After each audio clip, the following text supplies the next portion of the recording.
The German shepherd's ears, two sable radar dishes, swiveled first. A low rumble, more a vibration in the chest than a sound, began deep within him. Elias Thorne felt it through the worn leather of the leash wrapped around his hand. He stopped, his gaze following the dogs. It wasn't the usual forest sounds that had Ghost on edge, not the rustle of a deer in the undergrowth or the distant cry of a hawk circling the granite shoulders of the mountain. This was different. This was a stillness that felt wrong, a silence that held its breath. They stood on the cracked pavement of what was once Main Street in Havenwood, a town clinging to the edge of the wilderness like a final, stubborn thought. Before them, the object of Ghost's suspicion loomed, the Havenwood First National Bank. It was a corpse of a building, a stone and marble monument to a time when money flowed as freely as the river that carved the valley below. Now, its bronze doors were tarnished to the color of a diseased lung, and the grand Palladian windows were blind with grime and plywood. Elias had seen dead things before, plenty of them, but this felt different. This building had a story, and Ghost, with that uncanny sense that had saved their lives more times than Elias could count, knew it was a story that wasn't finished yet. This was the kind of tale that unfolds slowly, the kind you'll want to see through to the very end. So if you feel that pull, that same curiosity Ghost felt, maybe stick around for the whole journey. Sometimes the most forgotten places hold the most important secrets. Elias had bought the bank an hour ago. The word bought felt too grand for the transaction. He'd acquired it at the county's delinquent property auction, held on the courthouse steps under a sky the color of dishwater. He was the only bidder. The auctioneer, a man with a tired face and a coffee-stained tie, had started the bidding at $1,000, his voice echoing into the indifferent morning air. Silence. 500. More silence, punctuated by the cough of a passing truck. 100. Elias watched, his face a mask of practiced neutrality, his hand resting on Ghost's powerful back. He'd learned in the service that you never show your hand, never reveal what you want until the last possible second. $50? The auctioneer pleaded. Nothing. All right, folks, we gotta move this property. Any bid at all.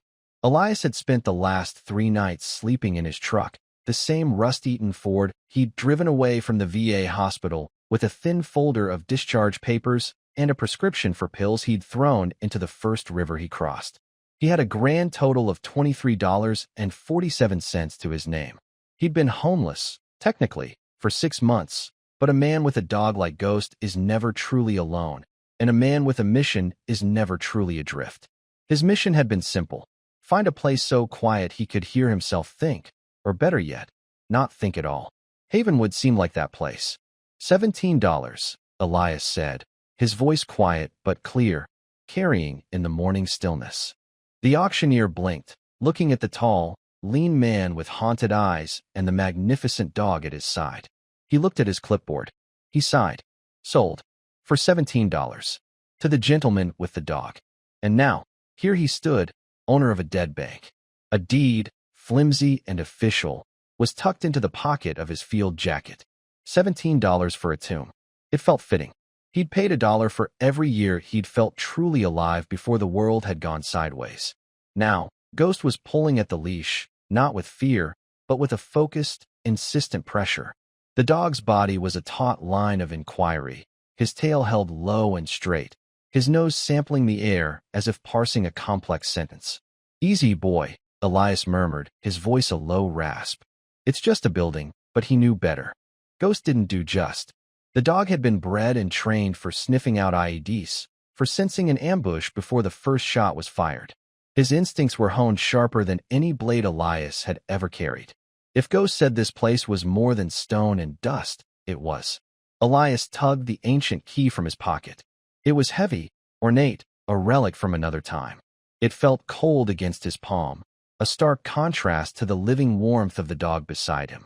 He looked from the key to the tarnished bronze doors, then down at Ghost, whose amber eyes were fixed on him, waiting. The look was unmistakable. This is it. This is the place. Whatever we've been running from, whatever we've been searching for, it starts here. Elias's jaw tightened. He hadn't come here for a fight. He'd come for peace, for the kind of silence that settles over high mountain lakes at dawn. He was a veteran, 38 years old, with the emotional landscape of a man twice his age and the physical scars to match. He wanted nothing more than to be left alone with his dog and the ghosts that only he could see. But the rigid set of Ghost's shoulders, the low, persistent hum in his chest, told him that peace was not yet on the agenda. He took a breath, the air tasting of damp earth and decay. He slid the key into the lock. The sound of the tumblers turning was obscenely loud in the quiet street, a sound like bones breaking. The great door groaned open, releasing a sigh of stale, trapped air. Darkness waited within. Ghost stepped forward, crossing the threshold without hesitation, a silent shadow moving into the gloom. Elias Thorne, homeless no more, followed his dog into the heart of the forgotten bank. The air inside was thick and cold, carrying the scent of decaying paper, damp plaster, and something else, something metallic and faintly bitter, like old blood or spilled secrets. A cathedral of silence pressed in on them. Light struggled through the grimy windows, falling in dusty, cinematic shafts that illuminated floating motes of dust like a galaxy of tiny, dead stars. The main floor was a cavern of faded grandeur. Marble floors, now webbed with cracks, stretched out before them. The teller line, a long, elegant barricade of dark wood and brass bars, looked like a cage for ghosts. Behind it, office doors stood ajar, revealing overturned chairs and scattered papers, the frozen tableau of a sudden departure. It was a place where time had not just passed, it had died. Elias ran a hand over the cool, smooth surface of a marble column. His training kicked in, an involuntary switch flipping in his brain. He wasn't a homeowner inspecting his property. He was an operator clearing a structure. His eyes scanned the upper mezzanine, the shadowed corners, the potential points of entry and ambush. His posture was relaxed but ready, his weight balanced on the balls of his feet. He was a predator in his own den, though he didn't yet know what else might be lurking. Ghost, however, was not looking up. His attention was focused, his nose pressed to the floor, quartering the space with methodical precision. He ignored the main vault, a colossal circle of steel and rivets at the far end of the room that looked like it could withstand the apocalypse. He paid no mind to the scattered detritus of business. He moved past the teller stations, his claws clicking softly on the marble, a sound that seemed to amplify in the profound quiet. He stopped at the wall of a corner office, one that seemed no different from the others. The door was closed. A small brass plaque on it read, "Arthur Pendleton, President." Ghost didn't sniff at the door. He pressed his head against the wall beside it, the wall that separated the president's office from the public space. A low whine escaped his throat, a sound of intense, frustrated discovery. He pawed at the plaster, a single, deliberate scrape, then looked back at Elias, his eyes burning with intelligent urgency. "What is it, boy?" Elias whispered, his voice absorbed by the sound-dampening decay. He ran his hand along the wall. It felt solid. He knocked on it. A dull, uniform thud. Nothing. He trusted the dog, but his own senses told him it was just plaster and lathe. He knelt, putting his ear to the cold surface, mimicking Ghost. He heard nothing but the faint thrum of his own blood. "Show me," he said. Ghost whined again, a higher pitch this time, and pawed more insistently at a spot about 2 feet from the floor. He nudged the spot with his nose, then backed away, sitting and staring at the wall as if willing it to reveal its secrets. Elias felt a familiar chill, a prickling on his neck that had nothing to do with the cold air. It was the same feeling he'd had outside a mud-walled compound in the Helmand province. The patrol had been ready to clear it, a routine search. But Ghost, then a young, lanky MWD, had refused to cross the threshold. He'd planted his feet, a low growl his only protest, his eyes fixed on a patch of dirt beside the door. Elias, the team's handler, had trusted the dog. He'd called for the EOD tech. Beneath that patch of dirt was a pressure plate, the trigger for a daisy chain of artillery shells that would have vaporized the entire squad. Ghost hadn't just sensed the bomb. He'd sensed the wrongness of the very ground they stood on. He looked at the wall and the derelict bank, then back at his dog. The same intensity was in Ghost's eyes now. The same certainty. Elias stood up and drew the heavy, multi-tool from his belt. He didn't know what he was looking for, but he knew, with a certainty that settled deep in his bones, that Ghost had already found it. He placed the tip of the tool's pry bar against the plaster where the dog had indicated. He pushed. The plaster was soft, rotten with damp. It crumbled easily, falling away in a shower of white powder and revealing the dark wood of the lathe beneath. There was something else. A line. A perfectly straight, almost invisible seam in the wall that had been expertly plastered over. It wasn't part of the original construction. It was a modification, a hiding place. Elias's heart began to beat a harder, steadier rhythm, the familiar cadence of a mission begun. He worked the pry bar into the seam, leveraging it gently. The section of wall didn't break, it moved. With a low groan of protest from long silent hinges, a square panel, about 3 feet by 3 feet, swung inward into darkness. A new scent wafted out, different from the rest of the bank. Dry, contained, the smell of leather and old steel, preserved from the damp. Ghost pushed his head into the opening, sniffed once, then looked back at Elias, his tail giving a single, satisfied thump against the floor. Elias pulled a small, powerful flashlight from his jacket pocket. Its beam cut through the newly opened dark, and what it revealed made the breath catch in his throat. It wasn't a stash of cash or gold. It was a small, hidden chamber, lined with dark-stained wood. And set into the back of the chamber were rows of small, numbered brass doors. A secret, unlisted bank of safe deposit boxes. Forgotten, hidden, waiting. The secret chamber was an altar to forgotten things. The air inside was still and dry, a pocket of preservation in the damp decay of the bank. The flashlight beam danced across the small brass doors, each one bearing a number etched in elegant script. They were smaller than standard boxes, more intimate. There were perhaps 50 of them in total, a hidden honeycomb of secrets. Ghost sat patiently, a silent sentinel watching his human work. His part was done. He had led the way. Now it was Elias's turn. Elias ran his fingers over one of the small doors. Number 17. His purchase price. A coincidence that felt like anything but. Most of the doors were locked tight, their keyholes like dark, winking eyes. But a few hung slightly ajar, their locks broken or forced open long ago. He chose one of these, number 23. His fingers, steady and sure from years of disassembling and reassembling weaponry in near-total darkness, worked the small door open. It swung aside with a faint metallic sigh. The box within was tin, not steel, and slid out easily. It was lighter than he expected. He placed it on the marble floor, the dust puffing up around it like a ghostly exhalation. He lifted the lid. There was no treasure inside, not in the traditional sense. The box contained a slim, leather-bound ledger, a single, sepia-toned photograph, and a folded geological survey map. Elias picked up the photograph first. It showed a smiling family, a man, a woman, and a young girl with a gap-toothed grin, standing in front of a small, well-kept farmhouse. Behind them, rolling hills stretched toward a line of dark, pine-covered mountains that he recognized. It was the same range that loomed over Havenwood. The people in the photo looked happy, rooted to their land.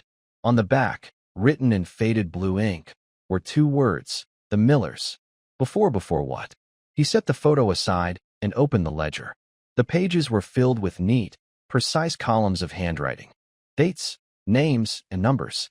But the names weren't people. They were chemical compounds, diazomethane, phosgene, various cyanide derivatives. Next to them were figures, payments made to an entity simply listed as Aethelred, the dates stretched back 15 years. Elias didn't recognize the chemicals from his EOD training, but he knew they weren't benign. They sounded like ingredients for a nightmare. Finally, he unfolded the map. It was a professional survey map of the valley, detailing topography, water tables, and property lines. The farmhouse from the photograph would have been located on one of the parcels, but the map was covered in notations made in red ink. Large sections of the Havenwood National Forest, protected federal land, were crosshatched. A series of arrows indicated a potential flow, a runoff pattern that started high in the mountains and snaked its way down, directly through the town's aquifer and into the parcels of land owned by local families, including, he presumed, the Millers. At the bottom of the map, a single, chilling phrase was scrawled. Phase 1. Devaluation. Elias sat back on his heels, the 3 items laid out before him on the dusty floor. A photograph of a family, a ledger of chemical payments, a map detailing a plan for contamination. He felt the disparate pieces of the puzzle click into place in his mind, forming a picture of cold, calculated malice. This wasn't a bank robbery. This wasn't about money. This was about the land itself. Someone wanted this valley, and they were willing to poison it to get it. The safe deposit boxes weren't for protecting valuables. They were a dead man's switch, a collection of evidence hidden away by people who knew they were in danger. People like the Millers. Before, the photo said, Elias had a sickening feeling he knew what came after. A car engine rumbled to life somewhere down the street. It was a sound that didn't belong in the midday quiet of Havenwood. Ghost's head shot up, a low growl starting in his throat. He moved to the grimy front window, peering through a clear patch in the dirt. Elias joined him, staying back in the shadows. A sleek, black sedan, the kind that looks alien outside of a city center, was parked across the street. Its windows were tinted, its presence a silent, predatory threat. It sat there for a long moment, an unblinking eye, then pulled away from the curb and drove slowly out of town. It wasn't a local. It wasn't a tourist. It was a scout. They knew, or they suspected. They knew someone had bought the bank. Elias looked down at the evidence on the floor, then back at the empty street. The quiet he had come here to find had just been shattered. He was no longer just a man with a dog and a broken-down building. He was the guardian of a secret, and the wolves were already at the door. The black sedan was a declaration. In the quiet warfare Elias understood, it was the first move on the board, a reconnaissance probe designed to assess the target. He spent the rest of the day not exploring his new, cavernous home, but securing it. The work was methodical, a familiar ritual that settled the frantic energy buzzing under his skin. He started with the basics, fieldcraft adapted to an urban, albeit deserted, setting. He used old, splintered boards to brace the secondary entrances, the rear delivery door, the employee entrance on the alley. He didn't board them up completely. That would be too obvious. Instead, he rigged them in a way that would make them loud and difficult to open, an improvised early warning system. He cleaned a small patch on several of the main windows, just enough to create sightlines to the street and the alleyway, then draped torn sheets of paper over them to break up his silhouette from the outside. The bank was no longer a home. It was a firebase. Ghost shadowed his every move, a silent partner in the grim task. The dog seemed to understand the shift in atmosphere. His playful energy was gone, replaced by a watchful, alert stillness. He would sit for long stretches at the front entrance, his ears twitching at every sound, his presence a living perimeter alarm. As dusk began to bleed purple and orange across the sky, Elias sat on the floor of the main lobby. The contents of the safe deposit box spread before him again. The ledger felt heavy in his hands. Aethelred, the name was patrician, almost Arthurian, a stark contrast to the ugly chemistry listed on the pages. He needed information. In his former life, that meant tapping into a network of intelligence analysts and secure databases. Here, it meant a battered satellite phone he kept charged in his truck for emergencies. He powered it on, the small screen glowing in the deepening gloom. He had one contact left from his old life who might answer, a man named Marcus who had traded his uniform for a journalist's press pass. Marcus owed him. Elias had pulled him out of a burning Humvee outside Ramadi, and some debts are never fully repaid. He typed a short, encrypted message. Need info on Aethelred Corporation mining/chemistry history of land acquisition. Sensitive. Urgent. He hit send, the message disappearing into the ether. There was no guarantee Marcus would even get it, or if he did, that he would respond. He turned his attention back to the map. Phase 1. Devaluation. It was a corporate term for a scorched earth campaign. Poison the water, make the land worthless, create a panic. The families who owned the land, families like the Millers, would be forced to sell for pennies on the dollar to the only buyer interested, a shell company owned by Aethelred. Once the land was consolidated, they could move to Phase 2, remediation and extraction. They would clean up their own mess, a process for which they could probably get government grants, and then begin mining whatever precious resource lay beneath the poisoned soil. It was brutal, elegant, and utterly evil. The safe deposit boxes were the town's last testament, a final, desperate act of defiance by people who knew they were about to be erased. They had gathered the proof, the chemical orders, the marked-up maps, and hidden it away, hoping someone, someday, would find it. and Elias, a homeless veteran looking for peace, had stumbled into their legacy for the price of $17. A low whine from Ghost pulled him from his thoughts. The dog was on his feet, hackles slightly raised, staring into the cavernous darkness of the bank's interior. Elias went still, listening. He heard it then, a faint scraping sound coming from the rear of the building. It wasn't the wind. It was metal on metal. Someone was testing the alley door he had braced. His hand went instinctively to the small of his back, where his pistol used to be. But he'd sold it months ago for gas and dog food. He was unarmed, save for a K-bar knife on his belt and the heavy multi-tool. He picked up a solid piece of fallen masonry, its weight a grim comfort in his palm. He moved silently, Ghost a shadow at his heels, toward the back of the bank. The scraping stopped. Silence descended again, thick and watchful. Elias held his breath, counting the seconds. 1, 2, 3. A sudden, sharp crack echoed through the building as the wood brace on the door splintered. The door swung open, and a figure was silhouetted against the fading light of the alley. Elias tensed, ready to move. But the figure didn't charge in. It stood there for a moment. Then a voice, calm and polished, cut through the gloom. "Mr. Thorne? My apologies for the unorthodox entry. You've made it rather difficult to simply knock." The man stepped inside, and the last of the daylight caught the glint of expensive shoes and the perfect cut of a tailored suit. He was not a thug. He was something far more dangerous. The man who stepped out of the shadows was the physical embodiment of the name Aethelred. He was tall, impeccably dressed in a charcoal suit that probably cost more than Elias's truck, and he moved with the unhurried confidence of a man who had never been told no. His silver hair was perfectly coiffed, his face handsome in a severe, predatory way. He looked to be in his late 50s, with eyes the color of a winter sky, cold and clear.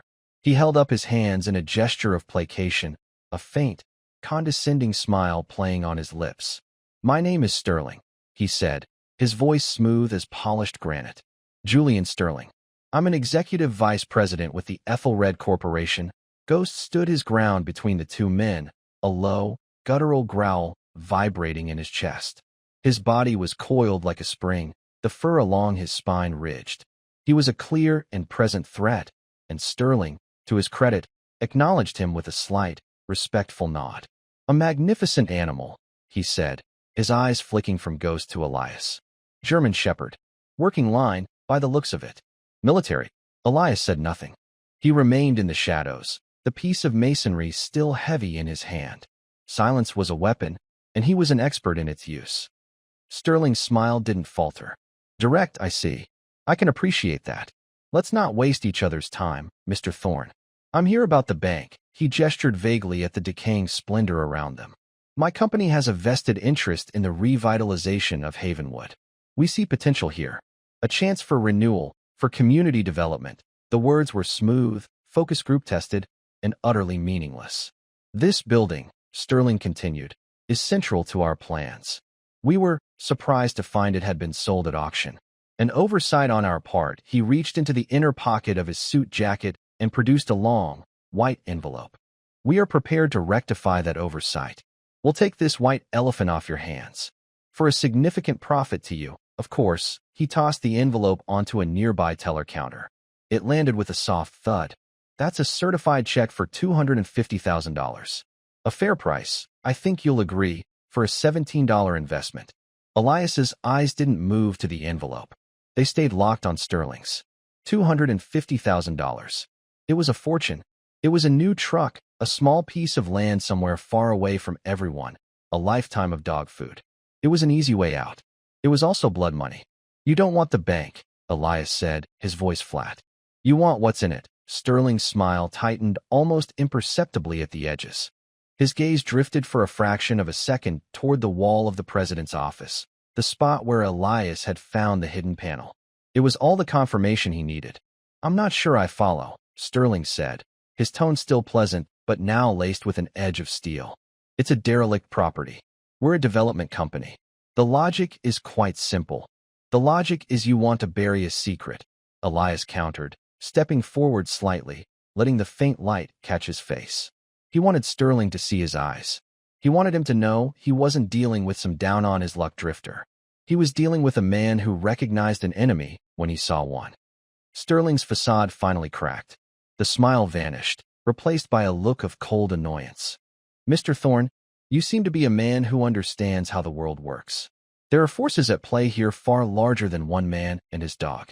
You've stumbled into a business transaction that was in motion long before you arrived. I am offering you a graceful and highly profitable exit. He took a step forward, his voice dropping to a conspiratorial whisper. Take the money. Disappear. Forget you ever saw this town. Forget this bank. It's the smart play. The only play. Ghost's growl deepened, a clear warning. Elias rested his hand on the dog's head, a silent command to hold. I don't make smart plays, Elias said. I make the right ones. Sterling stared at him for a long moment, his cold eyes assessing, calculating. He seemed to be weighing the cost of persuasion against the cost of coercion. The assessment was apparently complete. He straightened his suit jacket. A pity, he said, his voice once again devoid of emotion. We had hoped this could be resolved amicably. Aethelred values efficiency. He turned and walked back toward the broken door, his expensive shoes crunching on fallen plaster. He paused in the doorway. The offer stands for 24 hours, Mr. Thorne. After that, the methods of acquisition become less civilized. I strongly suggest you consider your position. He disappeared into the alley, leaving behind the scent of expensive cologne and the heavy weight of his threat. Elias looked at the envelope on the counter, then at the hole in the wall. The $250,000 wasn't an offer. It was a target. The encounter with Sterling changed everything. The conflict was no longer abstract, a matter of ledgers and maps. It had a face and a name, and it had a deadline. 24 hours. Elias knew the threat wasn't idle. A corporation like Aethelred didn't make idle threats. They dealt in outcomes. After Sterling left, the silence in the bank felt different, heavier, more menacing. It was the silence of a hunting ground, the moment after the prey realizes it's being stalked. Elias retrieved the envelope from the counter. He didn't open it. He used it to start a small, controlled fire in a metal trash can, the crisp paper of the certified check blackening and curling into ash. It was a symbolic act, a refusal, but it did little to warm the cold dread coiling in his gut. He was outgunned, outnumbered, and isolated. But he had two things they didn't. He had nothing left to lose, and he had Ghost. He spent the next few hours in a flurry of purposeful activity. He opened the other unlocked safe deposit boxes. Most were empty, but two others contained items similar to the first. More ledgers, more photos of families standing proudly on land that was now likely barren, and, in the last box, a set of minutes from a town council meeting 15 years ago. The minutes detailed a heated debate over a zoning variance requested by a company called Mountain View Developments, clearly an Aethelred shell company. The variance had been denied. The names of the council members who voted no were the same names signed on the back of the photographs. He needed more than just historical evidence. He needed to understand the present. His sat phone buzzed. A message from Marcus. It was brief. Aethelred is a ghost. All subs and shells. Primary holding company is a black hole of NDAs. But chatter suggests they're mobilizing a security asset near your general location. Ex-special forces, now private contract. The kind of guys they call when things get messy. Be careful. They don't leave witnesses. The message confirmed Elias's worst fears. Sterling wasn't sending lawyers next. He was sending soldiers. Elias's training took over completely. He was no longer a man trying to hide. He was a soldier preparing a defense.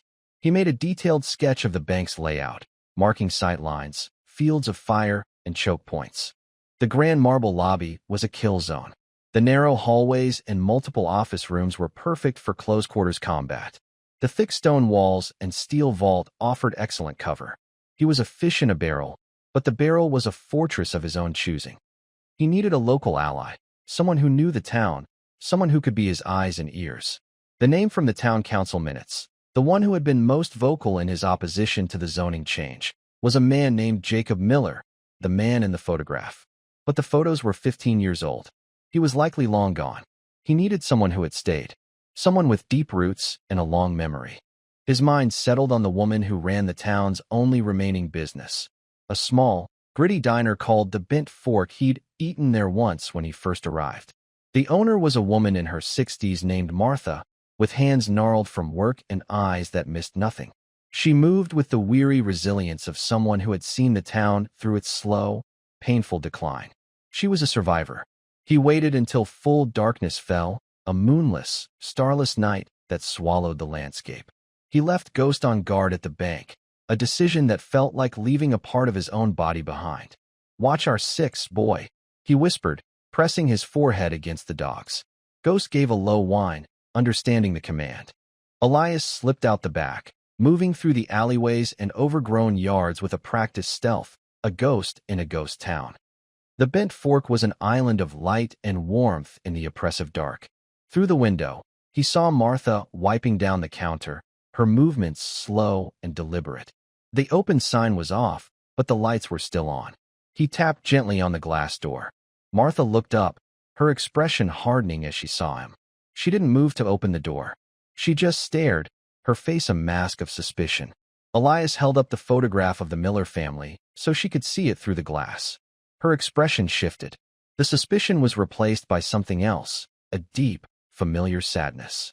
She hesitated, then shuffled to the door and unlocked it. "What do you want?" she asked, her voice a low rasp, not letting him in yet. "Information," Elias said. "About this family. About what happened here." Martha's eyes scanned the empty street behind him. She looked at his face, at the exhaustion and resolve etched there.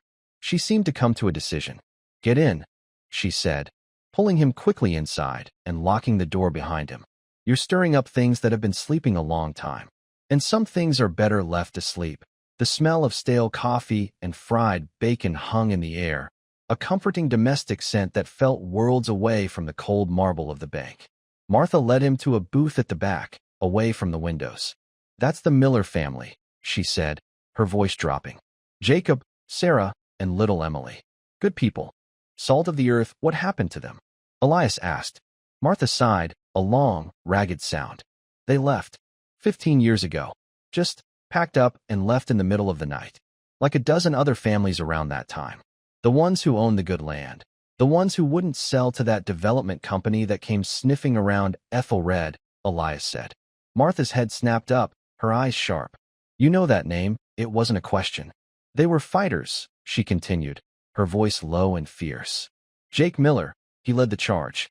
Stood up at the town council meetings, said they were offering pennies for dollars, said there was something wrong with their plans. He got the zoning change blocked." She pointed a trembling finger at the photograph. "A week after that council meeting, their well water turned bad. Smelled like chemicals. Their cattle started getting sick. Then little Emily got a rash that no doctor could explain. They held on as long as they could. But how do you fight an enemy you can't see? An enemy that's poisoning your children from the ground up?" She sank onto the vinyl seat of the booth, the fight draining out of her. "They sold. They all sold. For next to nothing. Just to get their kids out. They left everything behind." "Not everything," Elias said quietly. He pulled the leather ledger from his jacket and laid it on the table between them. Martha stared at it, her eyes wide. "Jake. He told me he was putting together proof. Insurance, he called it. In case anything happened to him. He said he hid it somewhere no one would ever think to look." "The bank," Elias finished for her. "He hid it in the bank." Martha looked at him, a flicker of something long extinguished rekindling in her eyes. It was hope. Faint, fragile, but there. "They're coming for it," Elias said, his voice grim. "They know someone has the building. Then you need to get out of there," she whispered, her new hope immediately turning to fear. "These aren't people you can fight. Leaving isn't an option," Elias said. He looked her in the eye. "But I can't do it alone. I need a way to get this information out. And I need to know if I have any other allies in this town." Martha was silent for a long time, her gaze distant, remembering the faces of the families who had vanished. "There's no one left to fight," she said finally, her voice heavy with defeat. "Just me. And Sheriff Brody, maybe. He's a good man, but he's outmanned and outgunned. The county board is in Aethelred's pocket. Has been for years." She looked at the ledger, then at Elias. "But you're not from here. You have nothing to lose. And you have that look in your eye. The same look Jake Miller had." She stood up, her back straighter now. "Sheriff Brody makes his rounds at 0600. I'll get a message to him. Tell him to be ready. And I have an old ham radio in the back. Might be able to raise someone outside the valley if the repeaters are still working." It wasn't an army, but it was a start. It was an alliance. Elias nodded. Thank you, don't thank me yet, Martha said, her face grim. Surviving is one thing. Fighting back is another. You get back to your fortress. I have a feeling your 24 hours are about to be cut short. Martha's words were prophetic.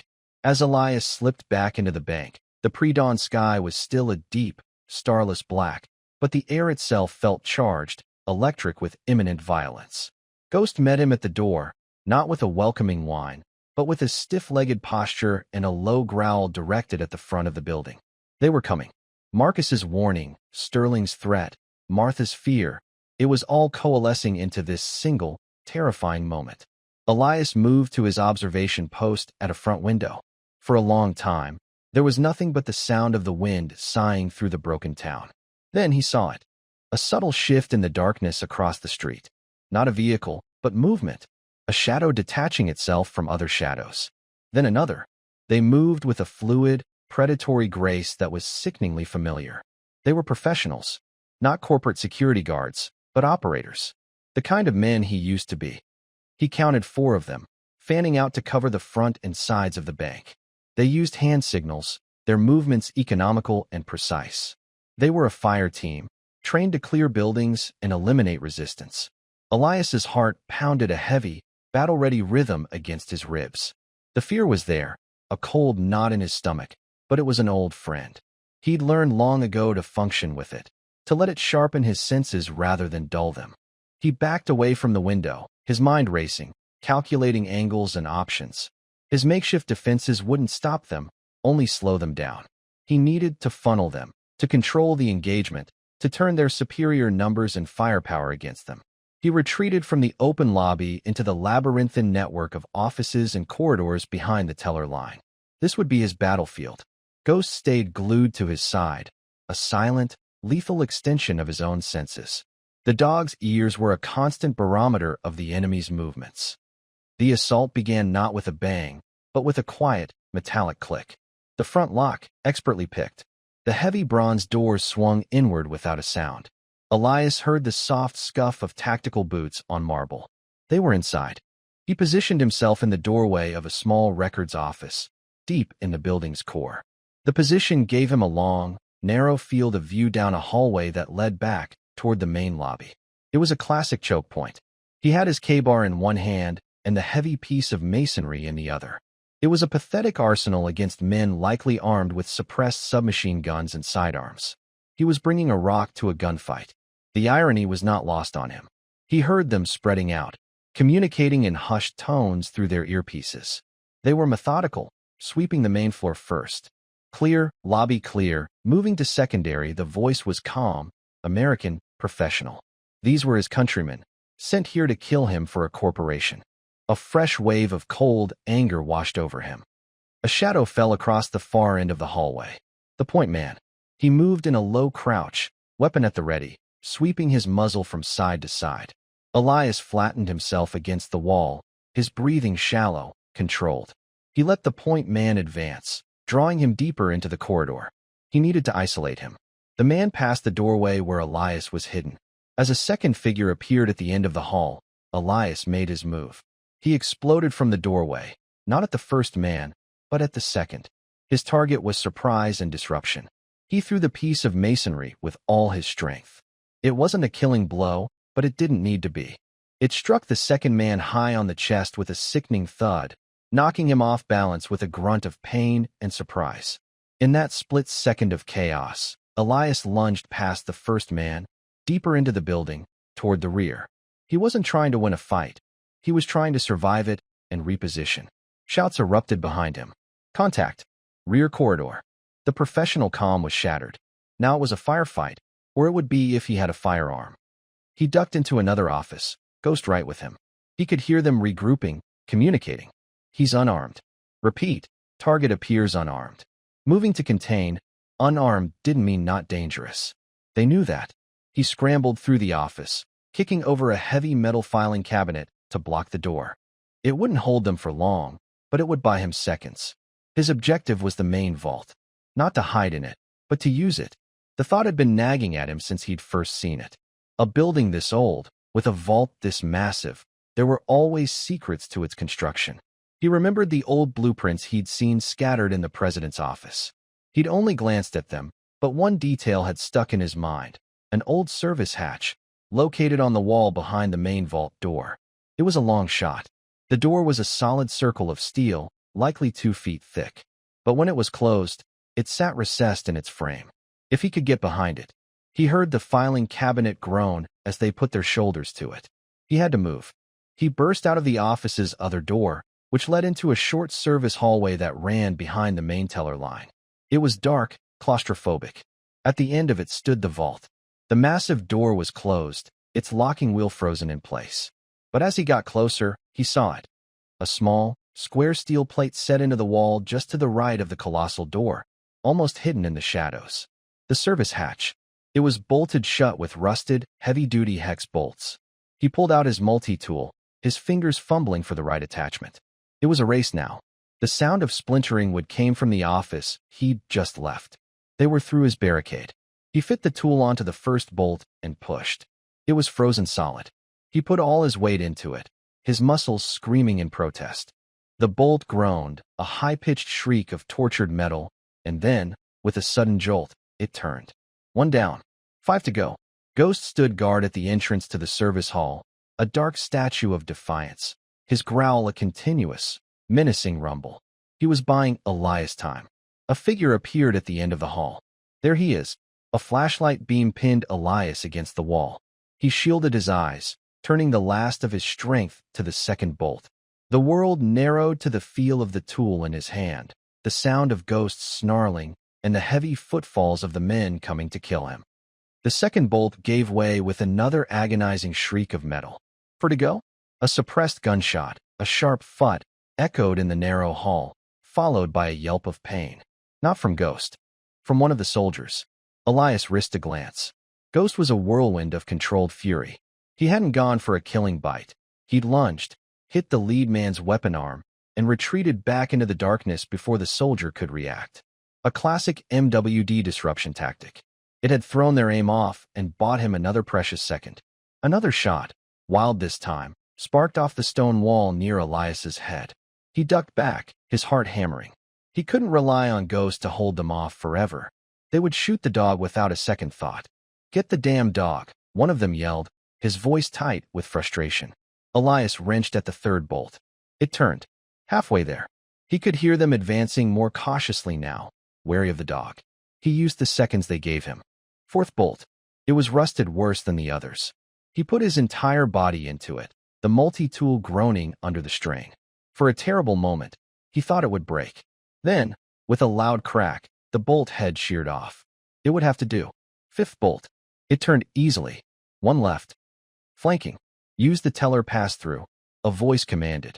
They were adapting. They were going to come at him from another direction. He was out of time.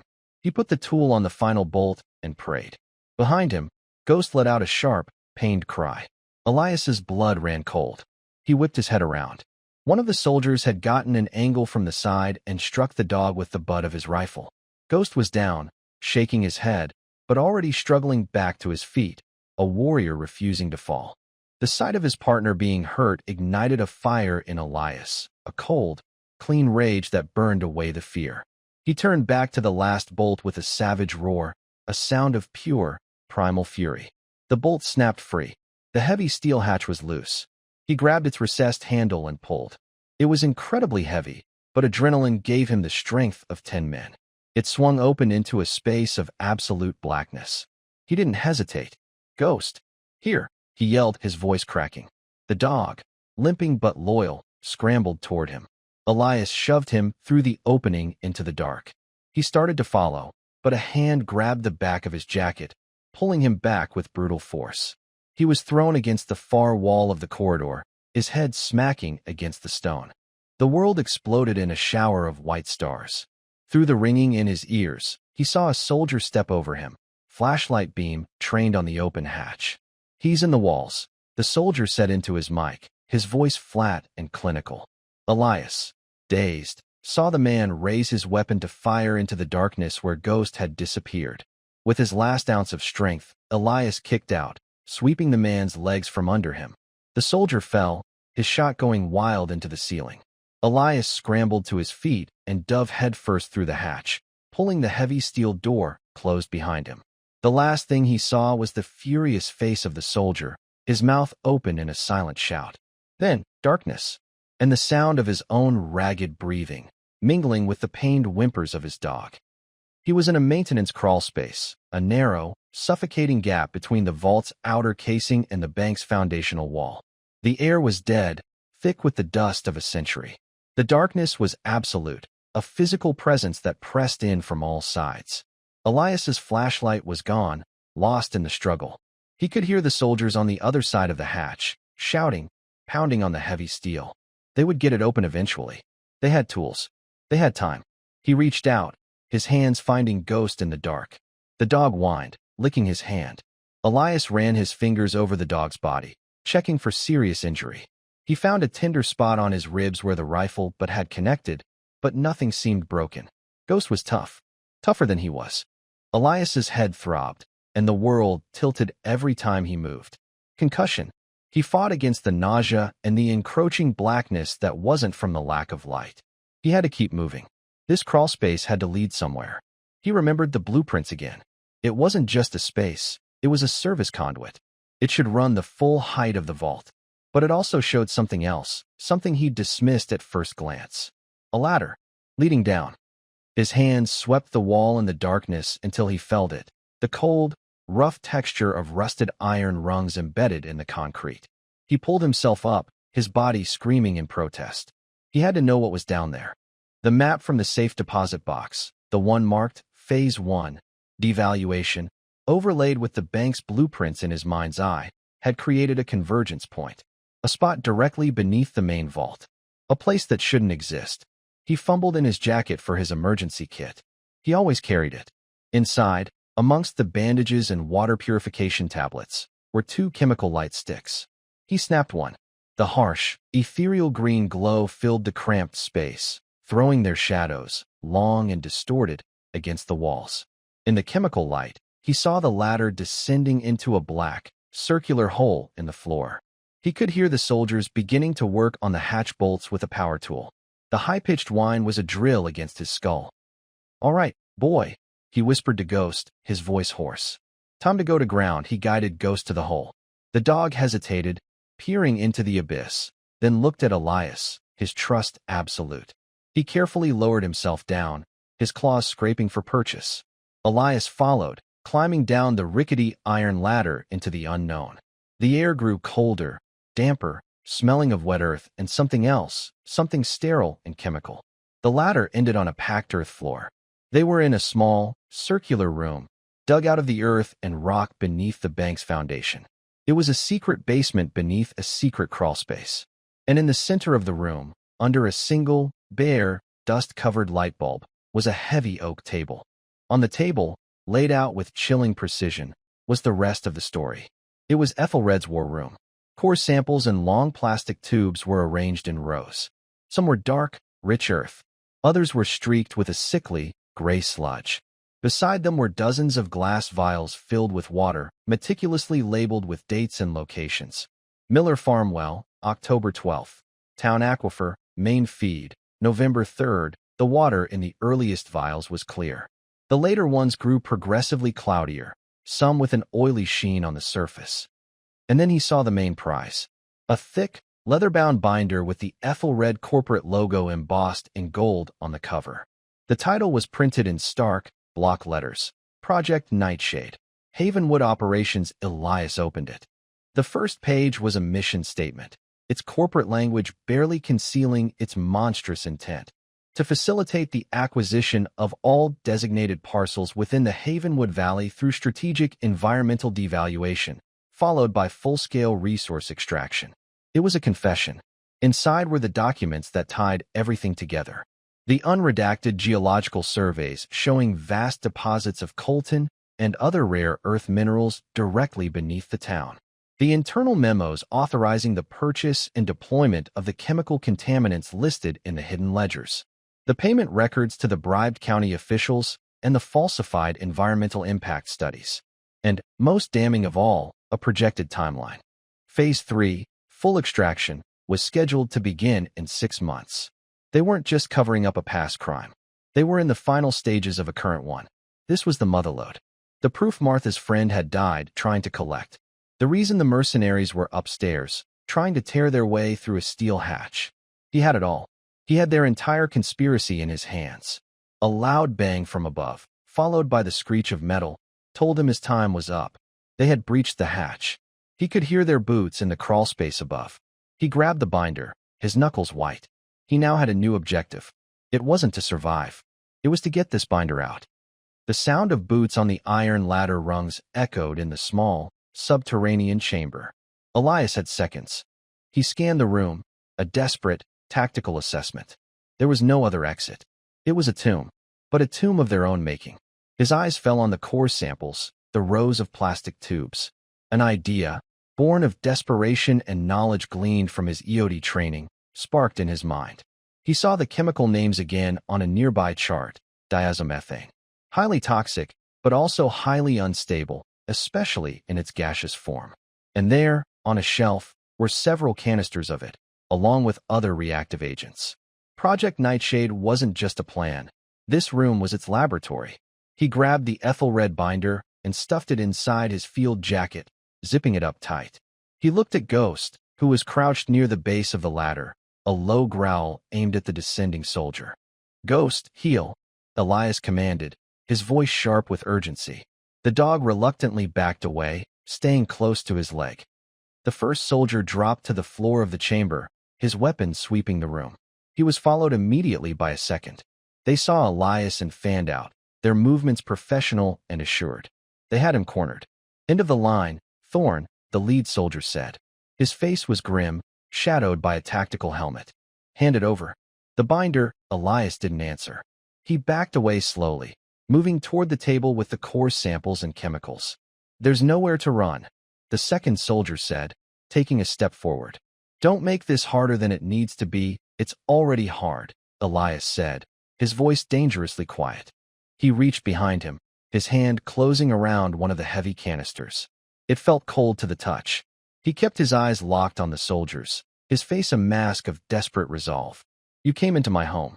You hurt my dog. You were sent here to kill me to protect a company that poisons children for profit. We're just soldiers," the lead man said, a flicker of something, doubt, regret, in his eyes. "Following orders, I was a soldier too," Elias shot back. "And I learned that some orders shouldn't be followed." He saw their posture shift, their trigger fingers tightening. They were done talking.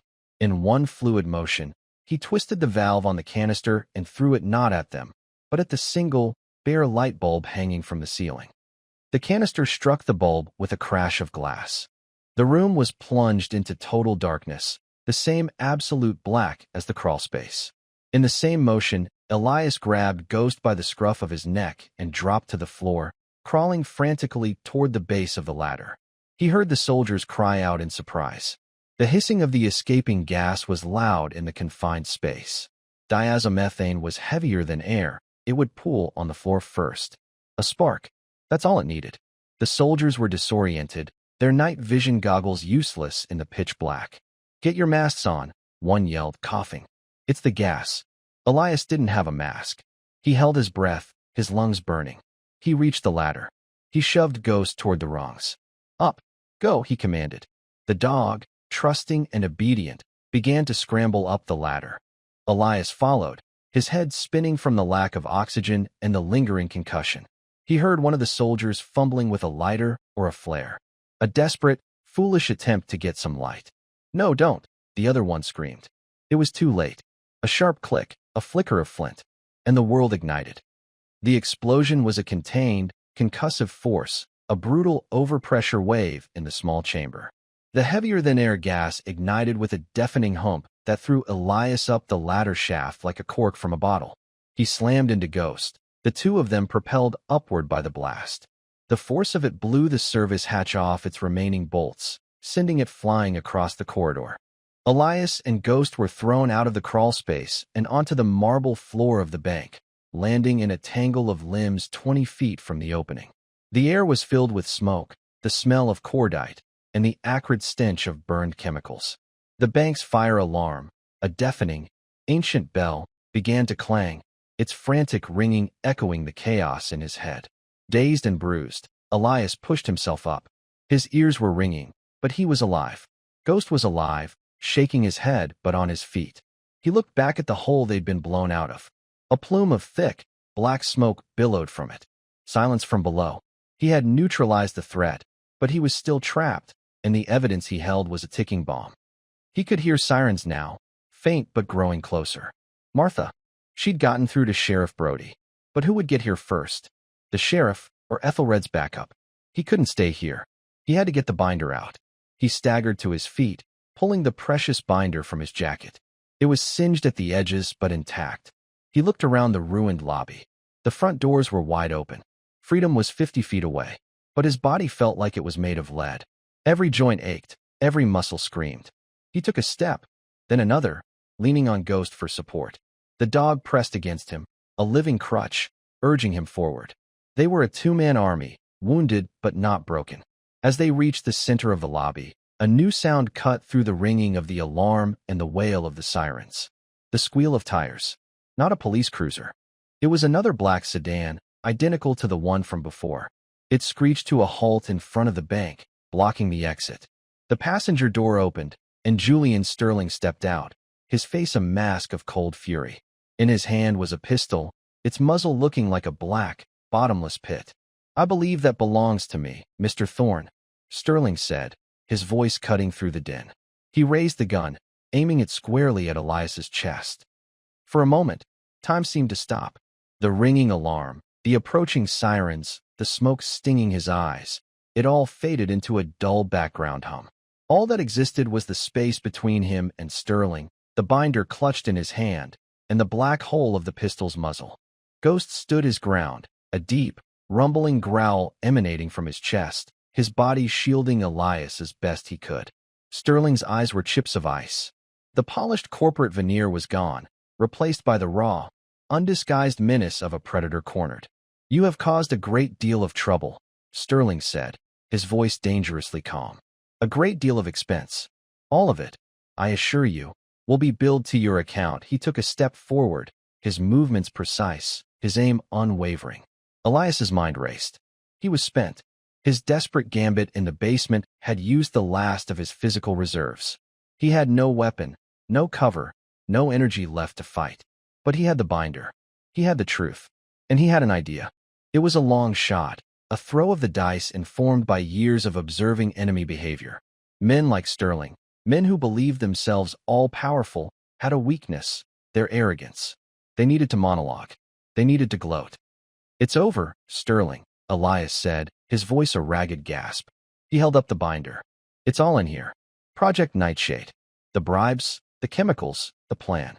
It's over." Sterling laughed, a dry, mirthless sound. "Over? My dear Mr. Thorne, you still don't understand. That binder is simply a problem, and I am a problem solver." He gestured with the gun. "Now place it on the floor, and kick it over to me. Do that, and I might be persuaded to make your death quick." The sirens were closer now, almost on top of them. Red and blue lights began to flash against the grime of the bank's windows. Sterling glanced nervously toward the street, his composure fraying. "Now," he barked. Elias looked down at the binder, then back at Sterling. He thought of the Miller family. He thought of Martha's weary hope. He thought of the town, poisoned and left to die. He wasn't just a soldier anymore. He was a guardian. He was an avenger. He did as he was told. He bent down, his body screaming in protest, and placed the binder on the cracked marble floor. But as he did, he angled it carefully. Then, instead of kicking it, he did something Sterling didn't expect. He opened it. A gust of wind from the open bank doors, drawn in by the fire inside, caught the loose pages. Memos, reports, financial statements. The paper heart of Aethelred's evil were lifted into the air. They swirled around the lobby like a blizzard of damning evidence, a vortex of truth.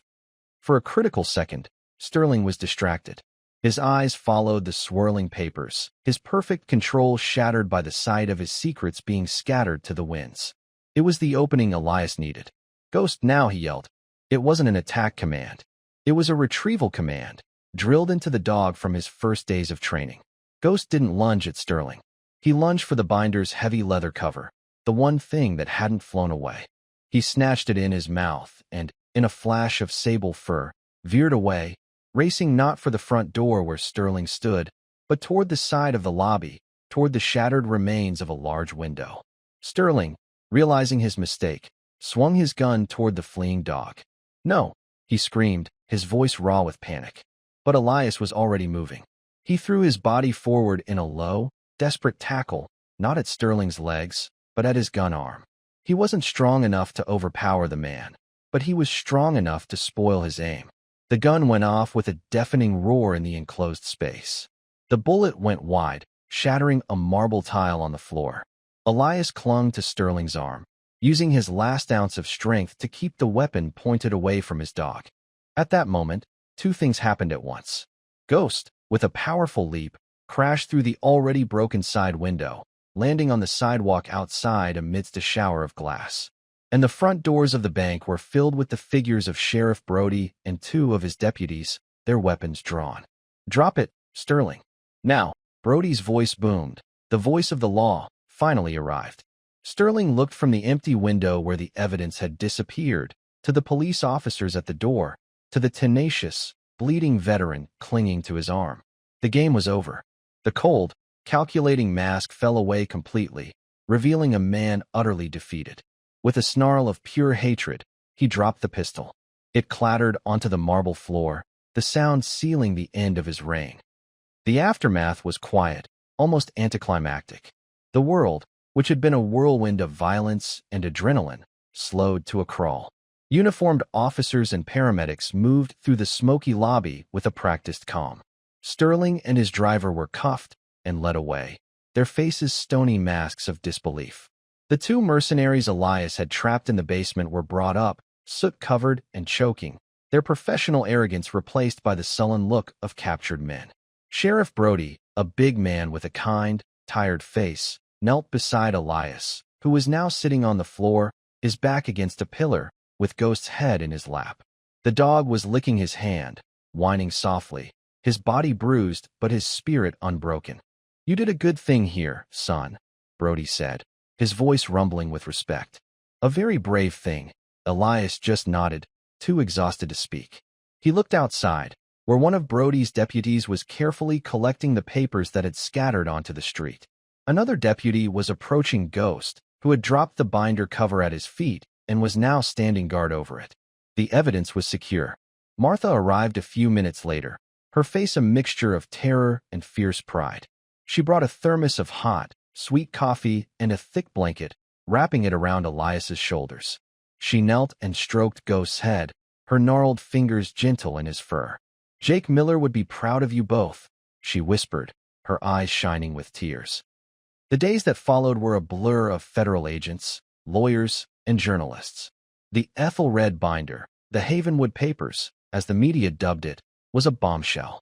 It didn't just expose the plan for the valley, it unraveled a nationwide network of corruption, leading to arrests at the highest levels of corporate and political power. Aethelred Corporation imploded under the weight of the scandal and the mountain of lawsuits that followed. Havenwood, the forgotten town on the edge of nowhere, was suddenly on the map for a reason other than its decline. As part of a massive settlement, Aethelred was forced to establish a multi-billion-dollar fund for the full environmental cleanup and restoration of the valley, and to pay reparations to the families they had displaced. Investigators, using the names from Elias's ledgers, were able to track down the Millers and the other families.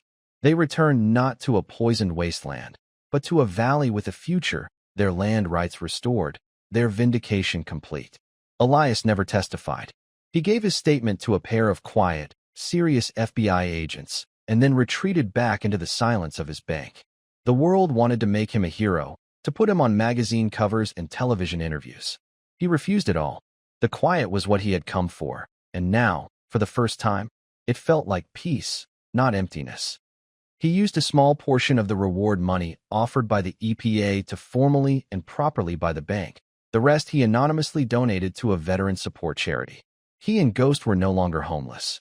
They had a home, a fortress that had become a sanctuary. Over the next year, with the help of a returning population of carpenters and tradesmen, the bank was transformed. The cracked marble was polished, the grime-caked windows were replaced, and the teller cages were removed.